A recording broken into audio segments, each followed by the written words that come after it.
Second Amendment, gun control. You've been on the NRA's board since '95, and this is a subject that you maybe feel more strongly about than any other. I believe that Make your case. I believe that a person's moral compass can be determined by how he references free men the right to defend themselves. The Second Amendment is so obvious to me, it's insane that there's an argument. God gave, let's pretend there is no document. Let's pretend brave families didn't leave the tyrants and the slave drivers of Europe so that they could practice the religion of their choice, so that they could speak out without being murdered, that they could produce wool without the king's men coming and taking it from them every season of harvest. Let's pretend none of that happened. Let's just pretend this guy named Ted Nugent parachuted onto Earth and woke up one morning and saw these wonderful resources and had dreams of excellence and being the best that I could be. I don't need a document, and I don't need another man to explain to me that I have the right to defend my gift of life. And that there is an argument in America from Hillary Clinton, from Barbara Boxer, Dianne Feinstein, from a whole gaggle of numbnuts who would try to tell me they will dictate where, how, and if I can defend myself. I find that preposterous. I find it unacceptable, and I will not accept it. I am a free man. Don't tread on me.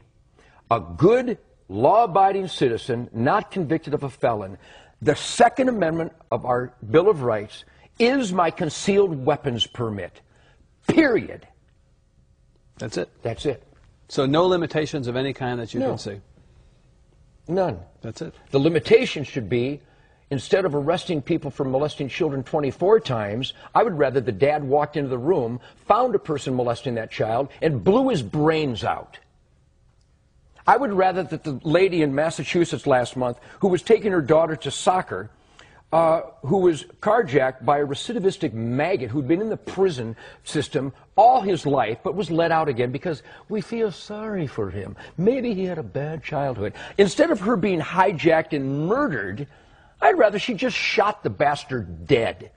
But in Massachusetts, somebody decided she can't do that. So she's dead. I would rather she was alive and the carjacker was dead. I'm weird. I would rather that the guy who beat this lady to within an inch of her life in Waco, on parole was he, phenomenal, and beat her to within an inch of her life in front of her grandchildren with a whiskey bottle. I would rather she fell to the ground, pulled out a .38, and shot him 6 times in the chest and killed him. Am I weird? Because the guy is going to get out again. I don't like repeat offenders. I like dead offenders.